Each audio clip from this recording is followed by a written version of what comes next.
आचार्य देवो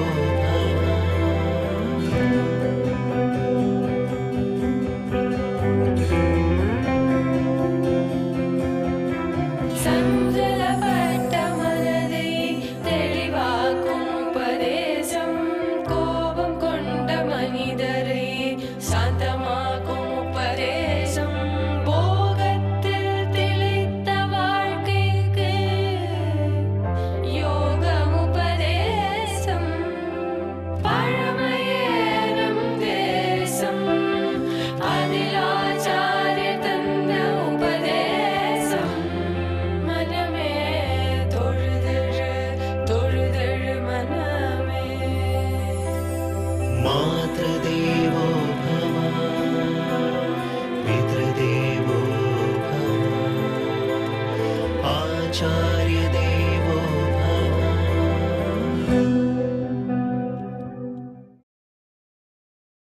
சரணாகதன்னு போய் நிற்கிறதுக்கு முன்காலம் எல்லாம் பூர்வ காலம்.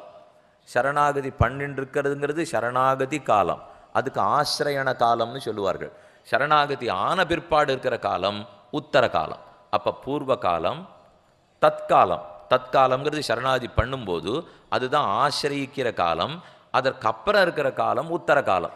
பூர்வ காலத்தில் எப்படி இருந்தோம்? நமக்கெல்லாம் பொதுவாக இன்னாருக்கு முன் ஆண்டு கணக்கு சொல்லுங்கன்னு என்ன பண்ணுவோம்? 2018. 2018 எதுலேருந்து 2018 சுவாமி? அது இவருக்கு முன் இவருக்கு பின் அப்படின்னு ஆங்கில நாட்காட்டிப்படி நமக்கு ஒன்று சொல்லி கொடுத்துருக்காளோ இல்லையோ. நாம் இருக்கிற கலியுகத்துக்கு அந்த முன்னு பின்னெல்லாம் கிடையாது. கிருத்தயுகம், திரேதாயுகம், துவாபர யுகம், கலியுகம்னு பார்த்தால் சுழற்சி முறை மாறி மாறி இத்தனை 1000 வருஷங்கள் ஓடிண்டே இருக்கும். 43,20,000 வருஷம் ஓடிப்படுத்தினால் ஒரு சதுர்யுகம் ஆகும். அதை போல பல சதுர்யுகங்கள் ஆகும். 1000 சதுர்யுகங்கள் முடிந்தால் பிரம்மாவுக்கு ஒரு பகல் முடியும். அப்புறம் பிரம்மாவுக்கு ஒரு ராத்திரி. அவருக்கு 100 வயசு முடிஞ்சால் அண்டக்கட்டாகமே அழிஞ்சு போடும்.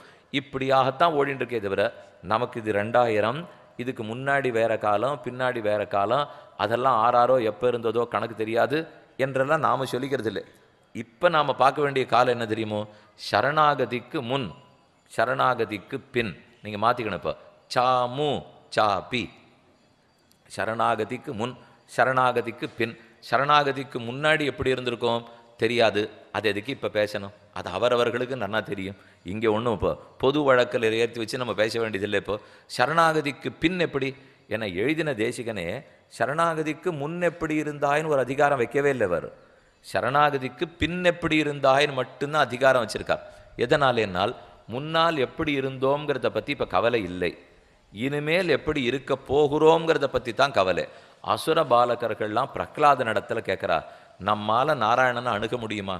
உனக்கு என்னமோ தாயார் கர்ப்பத்தில் இருக்கிறச்சே நாரதருடைய அனுகிரகத்தால் பல விஷயங்களை நீ கேட்டுனுட்டே. எங்களுக்கெல்லாம் அந்த மாதிரி கர்ப்பஸ்ரீமான்களாக நாங்கள் இல்லை. கருவிலே திரு உடையவர்கள் அல்லோம், கருவிலே திருவிழாதவர்கள். அப்படி இருக்கிறச்சே எங்களுக்கு போய் அவர் கிடைப்பரா? இத்தனை நாளும் அசுர குழந்தைகளா தப்பு தப்பாக வாழ்ந்துட்டோமேன்னு அவர்கள்லாம் அழறா. அப்போ பிரகலாதன் சொல்கிறார், ஏன் இப்படிலாம் கவலைப்படுறீர்கள்? முன்னாடி எப்படி இருந்தீர்கள்னு எங்கள் பகவான் கவலையே படுறதில்லையே. இன்னிலேருந்து எப்படி இருக்கேங்கிறத மட்டும்தான் அவர் பார்க்க போகிறார். அதனால் முன்காலத்தை விட்டுடுங்கப்போ. எக்குத்தவாளர் எது பிறப்பு ஏதியல்வாக நின்னோர் அக்குத்தம் அப்பிறப்பு அவ்வியல்வே நம்மை ஆட்கொள்ளும். ராமானுஜன் நூத்தந்தாதியில் திருவரங்கத்தமுதனார் ஆச்சரியமாக சாதிக்கிறார். ராமானுஜர் திருவடிகளை பற்றுவதற்கு முன்னால், அவர் இன்னொரு முன்னால் பின்னால் சொல்கிறார்.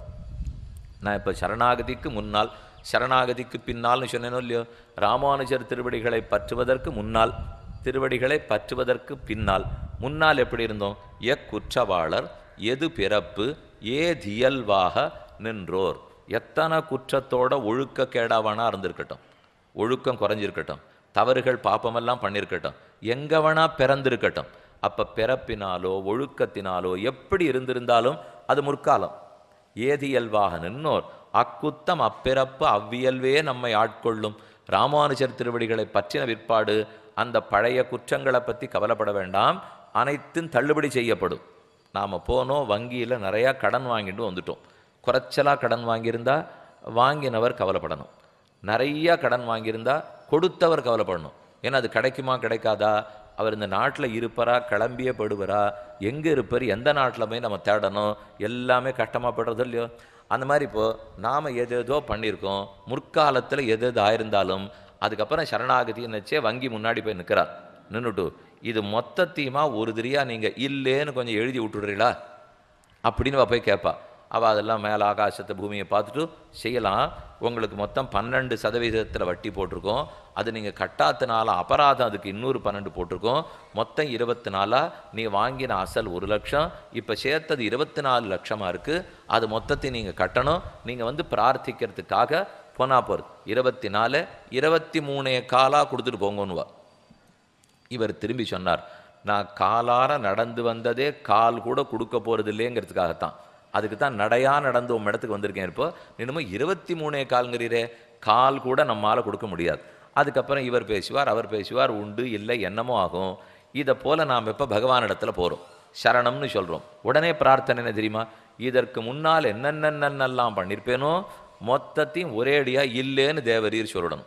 அது சஞ்சித கர்மமாக இருக்கும், என்ன கர்மமாக இருக்கும், அது அத்தனையும் தொலைக்கணும்னால் அப்போ பார்த்து பெருமாள் கணக்கெடுத்து வச்சுட்டு நீ மொத்தம் 24 லட்சம் பாப்பங்கள் பண்ணியிருக்கே, அதுலேருந்து நான் ஒரு 1/2 லட்சம் பாப்பம் தொலைச்சி விடுறேன், பாக்கி 23 லட்சத்தை நீ போக்கணும்னு சொல்கிறாரானால் சொல்லாததோடு மட்டும் இல்லை, வாக்குவாதமே கிடையாது.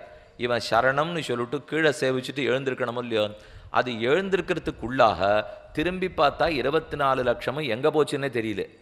நான் கேட்கவும் இல்லை, அவர் ஒன்றும் பேசவும் இல்லை. இப்போ வானோ மரிகடலோ மாருதமோ கானோ ஒருங்கிற்றும் கண்டிலமால், அது ஆகாசத்தில் போய் ஒளிஞ்சுடுதா, தண்ணீரில் கரைஞ்சி படுத்தா, நெருப்பில் எரிஞ்சு படுத்தா, காட்டில் போய் மறைஞ்சு நுடுத்தா தெரியல. திரும்பி பார்த்தா என்னை பயப்படுத்தி கொண்டிருந்த அருவினைகள் எத்தையுமே காணோம். ஏதானு 1-2 மிச்சம் வச்சிருப்பார்னார். சர்வ பாபேபியோ மோக்ஷயிஷ்யாமி, உன்னை அனைத்து பாபங்களில் நின்றும் விடுவிக்கிறேன்னு சொல்லியிருக்கார். ஆக முன்னாடி இருக்கிறத பற்றி கவலைப்பட வேண்டிய தேவையில்லை. ஆனால் கவலைப்பட வேண்டான்னு சொன்னதுக்காக பின்னாலேயும் அதே போல மனம் போனபடிக்கு வாழலாமான்னு கேட்டால் அது கூடாதுங்கிறது தான் இப்போ உத்தரகிருத்தியாதிகாரத்துக்கு விஷயமே. என்ன, சரணாகதிக்கு ரொம்ப பலம் இருக்குது, அந்த பலம் முன்னாடி பண்ணியிருக்கிறது எல்லாத்தையும் தொலைச்சிட போகிறது. எப்போ முன்னாடி அனாதி காலமாக பண்ணத்தையே தொலைக்க போகிறதோ, 60,000 பிறவிகள் எடுத்தத்தையே அது தொலைச்சதே.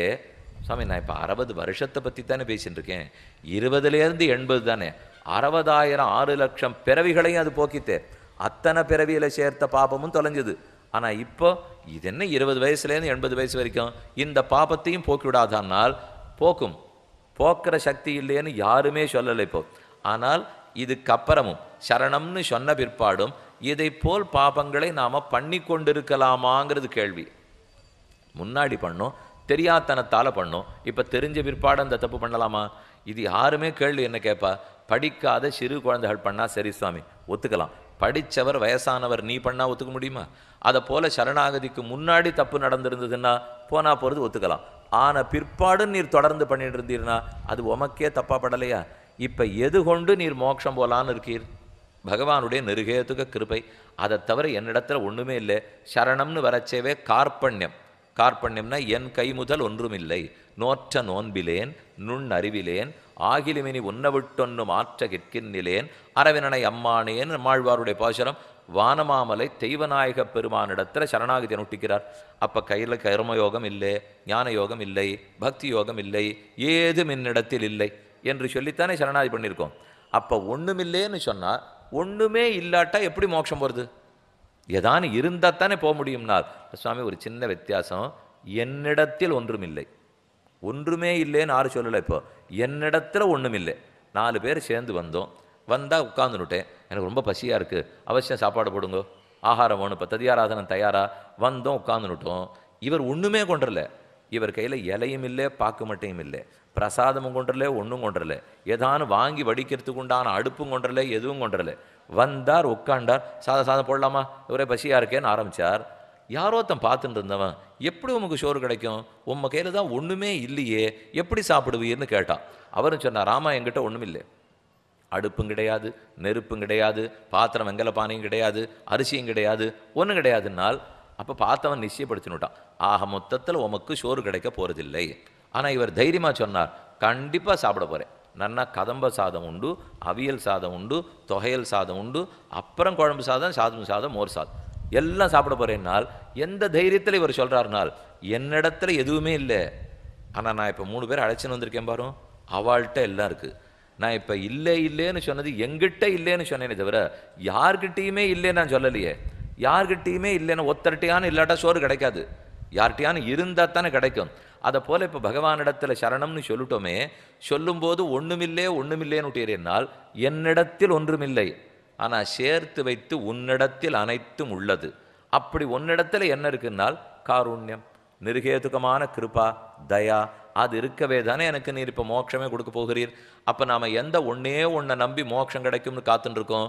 பகவானுடைய தயை, பகவானுடைய கிருபை, அவருடைய ஸ்ரீமன் நாராயணனுடைய கருணை.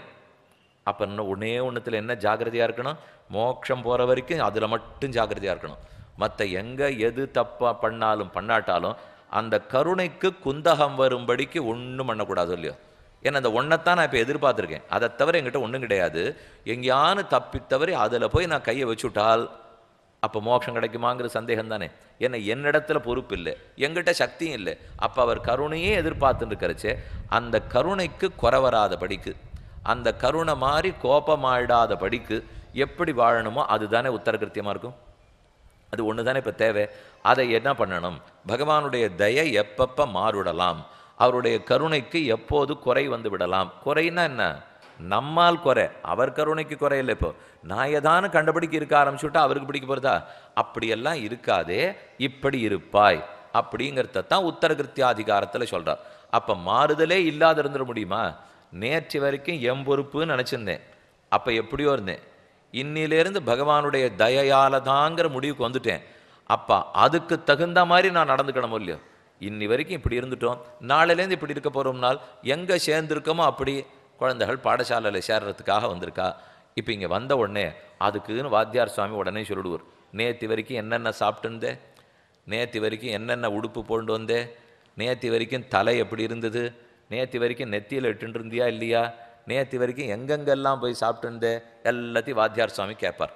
அந்த பிள்ளை கிடுன்னு சொல்லும். இப்போ இங்கே பாடசாலையில் சேர்ந்தாச்சு, இனிமேல் அதெல்லாத்தையும் விட்டுவிடணும். இந்தந்த காய்கறியெல்லாம் கிடையாது, இன்னென்ன மாதிரி நீ சொக்கா அதெல்லாம் போட்டுக்க முடியாது, இப்போ தலையை இப்படியெல்லாம் வச்சுக்க முடியாது, அதுக்குண்டான குடுமி வச்சுருந்தா வந்தாகணும், மாற்றிக்கணும்னால் அப்படியே கொஞ்சம் பாப்பா குழந்தைகள்லாம் அது மாட்டுக்கு இன்னும் படிப்பு தானே மாறப்போகிறது. அதுக்கு எதுக்கு இதெல்லாம் மாற்ற சொல்லிடு? இப்போ ஆகாரத்தை மாற்றணுமா, உடுப்பு மாற்றிக்கணுமா, நெத்தி மாற்றிக்கணுமா, தலையை மாற்றிக்கணுமா? அப்போ ஆகாரம், நெத்தி, தலை, உடை இதை வச்சுன்னு மோட்சம் போகிறேனா? இல்லை பகவானுடைய தயையை வச்சுன்னு மோட்சம் போகிறேனா? என்ன இப்போ சரணாஜி எடுத்துன்னு இதெல்லாம் மாறியானுமே. நேற்று வரைக்கும் நெத்திக்கிட்டுக்காத இருந்திருக்கலாம், இன்னிலேருந்து இட்டுண்டாகணும். நேற்று வரைக்கும் எதையோ போட்டுண்டு அலைஞ்சிருக்கலாம், இன்னையிலேருந்து வேட்டி கட்டிண்டாகணும், புடவை உடுத்திண்டாகணும். நேற்று வரைக்கும் சந்தியாதனமே பண்ணாத கூட இருந்திருக்கலாம், இன்னையிலேருந்து கண்டிப்பாக பண்ணணும்னுவா. இவனுக்கு உடனே என்ன தோணிப்படும்னால் அப்போ இதெல்லாம் தான் மோட்சம் கொடுக்க போகிறது போல் இருக்குது. ஏன்னா நான் மோட்சம் போகணும், அதுக்கு இதெல்லாத்தையும் இவர் பண்ணணுங்கிறார். அப்போ இது கொடுக்க போகிறது ஒன்னால் இல்லை, இது எதுவுமே கொடுக்காதுன்னு புரிஞ்சின்றது தான் சரணாகதியே. நான் பண்ண சரணாகதியே மற்ற எதுவும் மோட்சம் கொடுக்காது, பகவான் மட்டுமே கொடுப்பான்ங்கிறது தான் சரணாகதி. ஆனால் பின் இதெல்லாம் ஏன் பண்ண சொல்றீர்னால் அவர் ஒத்தரே தான் கொடுக்க போகிறார். ஆனால் அந்த தயையை நான் எதானும் பண்ணி கோபமாக மாற்றிடக்கூடாது. நான் எத்தையோ பண்ண போக ஒரு விசேஷ அபிமானம் வச்சிருக்காரோ இல்லையோ, இவன் சரணம்னு வந்து நின்றுருக்கார், ஆச்சாரியன் வேற சிபாரிசு பண்ணியிருக்கார், அவர் இவனுக்காக பேசியிருக்கார். அதனால் எத்தனை குற்றம் இவனிடத்தில் இருந்தாலும் அதை அத்தனையும் மன்னித்து நாம் மோட்சம் கொடுத்துடணும் அப்படின்னு அவர் மனசில் உறுதியாக வச்சுன்னு இருக்கார். இப்போ அந்த உறுதிக்கு குறை வரும்படிக்கு நான் ஒன்றும் பண்ணக்கூடாது இல்லையா? பண்ணிவிட்டால் எது ஒன்றே என்கிட்ட கையில் வச்சுருக்கேனோ அதையும் இழந்துட்டேன்னு அர்த்தம். எங்கேயோ கடலுக்கு நடுவில் இருக்கிற ஒரு தீவு, அந்த தீவில் நான் போய் சிக்கினுட்டேன். கப்பலில் எங்கேயோ போயிட்டு இருந்தேன், கப்பல் கவுந்து போச்சு. சரி, தீவில் இறங்கியாச்சு, 2-3 பேர் இருந்தோம். அதுலேயும் ஒருத்தர் வந்து கூட்டின்னு போயிட்டா, இன்னொருத்தரும் கிளம்பிவிட்டார். அப்படி இப்படியே வாழ்க்கெல்லாம் நீச்சல் தெரியும் போயிட்டா, எனக்கு தெரியாது. நான் அந்த தீவில் மட்டும் இருக்கேன். அந்த சமயம் பார்த்தா ஆகாச வழியில் ஒரு விமானம் வருது. அதை எப்படியாவது என் கவனத்தை ஈர்த்து நான் அதில் ஏறின்னு போய் ஆகணும் இல்லையோ. என் சொக்காய் மேலே போட்டு உத்திரியத்தை எடுத்தேன், அதையே நெருப்பில் கொளுத்தினேன், இப்படி அப்படி வீசுறதுக்கு ஆரம்பித்தேன். அவர் சரி யாரோ ஒருத்தர் சிக்கின்னு இருக்கார் போல் இருக்கு. இப்போ அவரை தவிர இங்கேருந்து வெளியில் வர்றதுக்கு எனக்கு வழியே கிடையாது. அவரை நயந்துண்டு அவருக்கு திருப்தியாக நடந்துக்கிறது ஒன்று தான் வழி. அவர் அங்கேருந்து மெதுவாக கிட்டக்க வரார். இங்கேருந்து நான் பார்க்குறேன், பார்த்தா நீல வர்ணத்தில் இருக்குது. எனக்கு ரொம்ப நாளாகவே நீல வர்ணத்தில் இருக்கிற வண்டியில் நான் ஏற மாட்டேன். இது நான் ஒரு வழக்கம் வச்சுட்டுருக்கேன். அதை இப்போ பார்த்த உடனே தோணித்து, இது என்ன இவர் நீலவர்ணத்தில் வண்டி வருது, இந்த வண்டியில் நம்ம ஏறக்கூடாது அப்படின்னுட்டு திரும்ப நீர் போயிட்டு வரோன்னுட்டேன். அவர் சொன்னார், போயிட்டு வான்னுட்டீரே, வேற ஏதான வழி வச்சிருக்கிறானால் ஒரு வழியும் இல்லை. பின்ன எந்த தைரியத்தில் சொல்கிறேன்னால், ஏதோ அகங்காரம் ஒட்டின்னு இருக்கு, அந்த தைரியத்தில் சொல்கிறேன். விட்டா அவ்வளவுதான், அடுத்து யாரும் வரவும் போகிறதில்லை. அப்போ அந்த சமயத்தில் எவ்வளவு நயந்துண்டு நாம் நடக்கணும், அதுலேருந்து தான் இதை நம்ம தெரிஞ்சுக்கணும். அப்போ ஒன்று தான் வழின்னு இருக்கிறச்சே, அந்த வழியை போய் நம்ம தொந்தரவு பண்ணிடக்கூடாது, அந்த வழிக்கு குற்றமிழச்சிடக்கூடாது. அப்போ உத்தர கிருத்தியம் எது? நாம் சரணாகதங்கிறதுக்கு தகுந்து நடந்துக்கணும் இல்லையோ? இப்போ பாடசாலை பிள்ளைன்னு சொன்ன உடனே சிக்க வச்சுன்னு இருப்பார், பாடசாலையில் இருப்பார், நெத்திக்கு நன்னா இட்டுன்னு இருப்பார், கார்த்தாலையாக இருந்தால் எழுந்திருந்து பிரம்ம யஜ்ஞம்லாம் நன்னா பண்ணுவார். இந்த அடையாளங்கள் எல்லாம் இருந்தால் பாடசாலையில் இருக்கிற பிள்ளை. அடையாளங்கள் எல்லாம் இருந்தால் கல்யாணம் ஆயிட்ட தர்மபத்னி. ஏன்னா கல்யாணம் ஆகாத கன்னிகாஸ்திரி இருந்தால் ஆயிடுத்து. கொஞ்சம் வித்தியாசம் தெரியணும் இல்லையோ? முன்னைக்கு இப்போவும் அதெல்லாம் ஒரு வித்தியாசமும் தெரியலையா? கழுத்தில் இருக்கிறது அப்படியே தான் இருக்குது, உடுத்தின் இருக்கிறது அப்படி தான் இருக்குது, நெத்திக்கும் அதே மாதிரி தான் இருக்குது, கால் விரலில் போன்றிருக்கிறதும் ஒரு மாறுதல் இல்லை. ஆனால் கல்யாணம் ஆகிடுத்துனால் தெரியாது. சேவிக்கிறதுக்கு வருவா, அவன் இப்போ ஆசீர்வாதம் பண்ணுங்கன்னா சீக்கிரமாக கல்யாணம் ஆகட்டும் அப்படின்னு பண்ணியிருப்போம், ஆயிருக்கும். ஆயிட்டு வந்த பிற்பாடு திரும்ப சேவிப்பா.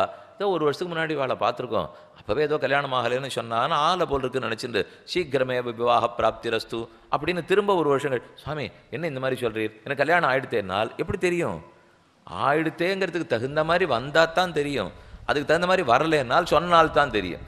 அப்போ யாராருக்கு எது ஆயிடுத்துங்கிறத இப்போ ஆணே சேவிச்சாலும் கச்சத்தை மாற்றின்னு வந்துட்டா, பிரம்மச்சாரி கட்டிலேருந்து கச்சக்கட்டை மாற்றின்னு வந்துட்டா நம்ம ஆசீர்வாதம் சரியாக பண்ணுவோம். அப்படி இல்லைன்னுட்டால் சீக்கிரமே விவாக பிராப்தி ரஸ்து தான். அதை கேட்டு கோவிச்சுன்னு பிரயோஜனம் இல்லை. ஏன்னா அவருக்கு மாறுதல் வந்ததுங்கிறத அடையாளத்தில் சொல்லலையோ இல்லையோ? அதை போல சரணம்னு ஒருத்தன் சொல்லிட்டான்னால் அந்த மாறுதல் உள்ளத்திலையும் வரணும், அந்த மாறுதல் அடையாளங்களிலேயும் வர வேண்டும். அந்த அடையாளங்களோடு உள்ளத்தில் இருக்கிற மாறுதலோடு முன்னால் என்ன பண்ணிட்டு இருந்தோமோ அதை மாற்றி இப்போது வேற மாதிரி நடந்துக்கு போகிறோம் பாருங்க. இதில் இன்னொரு ஆச்சரியம் இல்லை, பிறந்தண்ணிலேருந்தே நான் இப்படித்தான் இருந்திருக்கேன்னு விட்டால் அவள்லாம் ரொம்ப வசதி, அவளை பற்றி இப்போ பேச்சே இல்லை. இப்போ என்ன கேட்பார்கள்னால், சரணாகதி ஆகிவிட்டால் அதுக்கப்புறம் ஏதோ வெங்காயம் பூண்டு சாப்பிடக்கூடாதுன்னு சொல்கிறாளே, அப்படியா சுவாமின்னு வரும். இல்லைன்னு பதில் சொன்னேன். அவர் கோவம் வந்துடுத்து, ஏன்னா எல்லாரும் அப்படித்தான்னு சொல்லி பண்ணி வச்சாளேன்னால். நான் அதை மறுக்கலை, கொஞ்சம் வேற சொல்கிறேன். சரணாகதி ஆனத்துக்கும் வெங்காயம் பூண்டுக்கும் சம்மந்தம் இல்லை, பிறந்தண்ணிலே சாப்பிடக்கூடாதுன்னு சொல்ல வந்தேன். நான் இப்போ சொன்னது அதுதானே தவிர, ஏன்னா அவர் கேள்வியை ஜாகிரதையாக அனுப்பிட்டார். சரணாகதி ஆயிடுத்துன்னா வெங்காயம் பூண்டு கிடையாதாமேனால் அப்போ அதுக்கு முன்னாடி உண்டு நடதா? நம்ம ஞானம் போகிற வேகத்தில் உபன்யாசகர் ஆமான்னு தலையெழுட்டு போனார், அடுத்த நாள் புஸ்தகம் போட்டுருவா. அதனால் முன்னாடி இருக்கிறதெல்லாம் சாப்பிட்டுக்கலாம்னு உபன்யாசத்தில் சாரமான கருத்து சொன்னார் அப்படின்னு முடிஞ்சு போயிடும். ஒரு சாரமும் இல்லை. ஆனால் இப்போ கேட்குறவா அப்படி தான் எடுத்துன்னு போடுவா. அதனால் முன்னுக்கும் பின்னுக்கும் வித்தியாசம் இல்லாத வாழ்க்கை நலமே, அதில் சந்தேகம் இல்லை. உடல் ரீதியாக நெத்திக்கெல்லாம் ஏற்கனவே இட்டுண்டு தான் இருக்கா, நன்னா தான் சிக்க வச்சுருக்கார், வேட்டியெல்லாம் கட்டிட்டு தான் இருக்கார். ஒன்று மோட்சத்துக்கு போக வேண்டிய பொறுப்பு தன்னுதுன்னு முன்னாடி நினச்சிருந்தார், அதை இப்போ மாற்றினுட்டார். அதை தவிர வேற ஒன்றும் அவர்கிட்ட மாறுதல் தேவையில்லைங்கிறவா இருப்பார்கள். பல வைதிகர்கள் வீட்டு பிள்ளைகள் இருப்பா, இருக்கிறவா அப்படியே தொடர்ந்துக்கலாம், அவள் மற்றதை மாற்றிக்க வேண்டாம். ஆனால் என்ன பண்ணாலும் உள்ளத்தில் மாறுதல் வந்து தான் ஆகணும். அது நேற்று வரைக்கும் பொறுப்பு எங்கிட்ட நினச்சிருந்தேன், அகங்காரத்தோடு இருந்தேன். இன்னிலேருந்து பொறுப்பு நம்மளுதில்லை அவருதுன்னு தெரிஞ்சுவிட்டேன். அதற்கு தகுந்து உள்ளத்தை மட்டும் மாற்றிண்டா போகும். நேற்று வரைக்கும் எதோ உபாயம் நினைத்தேன், இன்னிலேருந்து அவரே உபாயம்னு புரிஞ்சுவிட்டேன். ஆக உத்தர கிருத்தியம்னா என்னன்னு பார்த்துட்டோம். சரணாகதிக்கு உத்தர காலத்திலே நடந்து கொள்ள வேண்டிய முறைகள், சரணாகதிக்கு உத்தர காலத்தில் நாம் செய்ய வேண்டியவை அனைத்தும், அதுதான் உத்தர கிருத்தியம். இங்கே பலரும் இப்போ பிரபன்னர்கள் சரணாகதர்கள் ஆகியிருக்கும், ஆச்சாரிய சமாசேனமாயிருக்கும், சரணாகதி ஆயிருக்கும். அப்போ தெரிஞ்சுக்க வேண்டாமா நம்ம? அதை பற்றி என்ன சுவாமி வேதாந்த தேசிகன் தன்னுடைய கிரந்தத்தில் சொல்லியிருக்கார். இது நல்ல வேளை சுருக்கமான அதிகாரம், ரொம்பெல்லாம் அவர் சொல்லவே இல்லை. இது வரைக்குமான நீ பண்ணு. அவர் எந்த தைரியத்தில் சொல்கிறார்னால், நீ இந்த அடிப்படையை பண்ணு, தானே இது மற்ற எல்லாத்தையும் உன்னை பண்ண வச்சுடும். இதை தொடங்கிட்டியானால் எல்லாத்தையுமே நம்ம ஆச்சாரியர்கள் சொல்லி சொல்லி பயப்படுத்த மாட்டான். ஏன்னா மொத்த பட்டியல் பெருசாக இருந்துன்னு வச்சுங்கோ, இவன் அப்புறம் வரவே மாட்டான். நல்ல வேலைக்கு இப்படி சொல்கிறாளான்னு பாருங்களேன். ஆச்சாரியத்தில் போய் அடியே இந்த மாதிரி சரணாதி பண்ணிக்கலான் இருக்கேன், பண்ணி வைக்கிறீரானால் முதல்ல நீ உத்தர கிருத்தியாதிகாரம் கேளு, அதுக்கப்புறம் உனக்கு சரணாதி பண்ணி வைக்கிறேன்னு யாரான்னு சொல்லுவாளா? நிச்சயமாக சொல்ல மாட்டா சுவாமி. ஏன்னா அதை கேட்ட பிற்பாடு இவர் வரணுமே. அதனால சரி முதல்ல வரட்டும், மிட்டாய் கொடுக்குறாப்புல பண்ணிக்க சொல்லிடுவோம், அதுக்கப்புறம் உத்தரகிருத்தியம் என்னன்னு பார்ப்போம். அது மொத்தமே வருமாங்கிறதும் தெரியாது. இப்போ கொஞ்சம் கொஞ்சமாக வரட்டும்னு எதிர்பார்க்குறோமோ இல்லையோ. குழந்தைகளை கூப்பிடுறதுக்கு நீ இதை மட்டும் 80 வாங்கியிருக்க, 85 வாங்கு, உனக்கு இதை பண்ணுறேன் அதை பண்ணுறேன்னுவா. 85 வாங்கின அப்புறம் அதை கொஞ்சம் 90 ஆக்கிடக்கூடாதா, அப்புறம் தரேனேன்னுவா. அந்த பிள்ளை நான் இதை 35 வாங்கினவனை கேட்கல, நான் ஏற்கனவே 80 வாங்கியிருக்கேன், மா என்ன போய் திரும்ப திரும்ப கேட்குறியன்னால் 35 வாங்கினவனை கேட்டு லாபம் இல்லையே. அதனால தான் கேட்கல. 80 வாங்கினவன்கிட்ட கெஞ்சினா 85 வருமோன்னு ஒரு நப்பாசை தான். அதுக்குன்னு ஏற்கனவே 27 வாங்கிட்டு இருக்கிறவர்கிட்ட போய் நீ 85 வாங்குன்னு சொன்னால் நடக்க போகிறதில்லை. அதனால் அவர்கிட்ட கேட்க முடியாது. யார் சரணாகதர்களாக வந்துட்டாலோ அவர்களிடத்துல இன்னும் கொஞ்சம் இருக்கியான்னுவா. ஆனால் நமக்கு என்ன தோணும்னா, ஒன்றுமே பண்ணாமல் இத்தனை பேர் போயின்னு இருக்கா, அதுக்கெல்லாம் நான் எவ்வளவோ தேவலை தானே, இன்னும் இதை பண்ணுங்கிறீங்களேனால் இங்கே கேட்டால் லாபம் உண்டு கேட்குறோம், அங்கே கேட்டால் லாபம் இல்லை கேட்காது இருக்கும். சஞ்சயன் தூதனாக நடந்தார், தர்மபுத்திரன் இடத்துல வந்தார். ஏன் தர்மபுத்திரா துரியோதனனோட சண்டை போடுற, விட்டு கொடுத்துறேன், உனக்கு இந்த ராஜ்யமே வேண்டாமே, மொத்தத்தையுமே கொடுத்துருமேன்னு திடீர்னு ஒரு அபிப்பிராயம் சொன்னார். தர்மபுத்திரனுக்கு கோபப்படுறதா அழறதா ஏது தெரியல.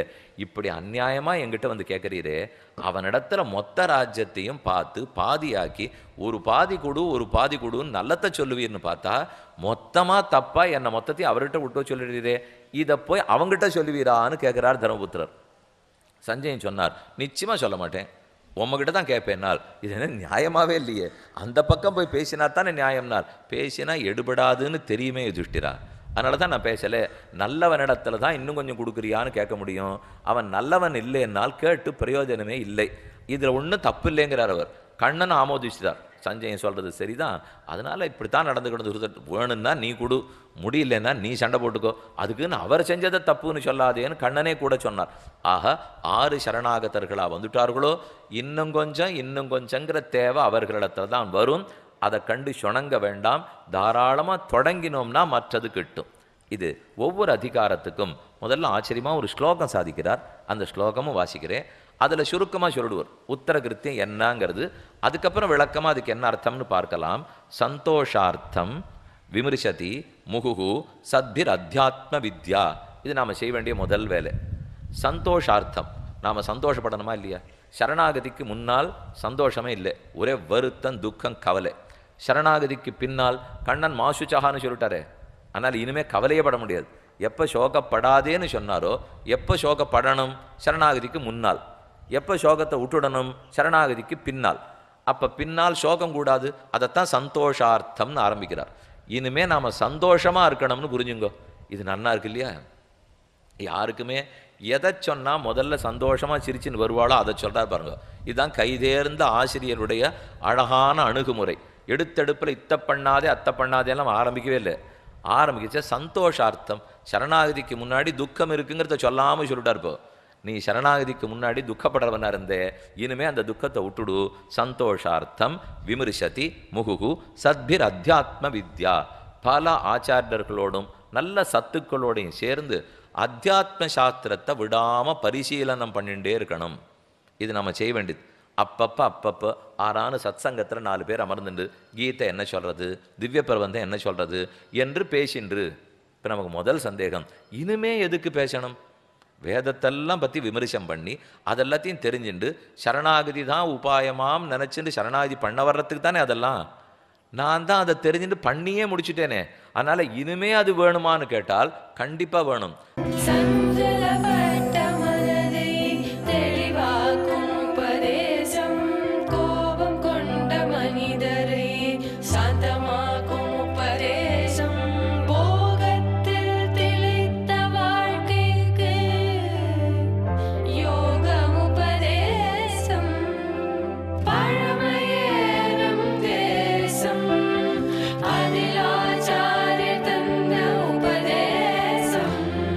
மன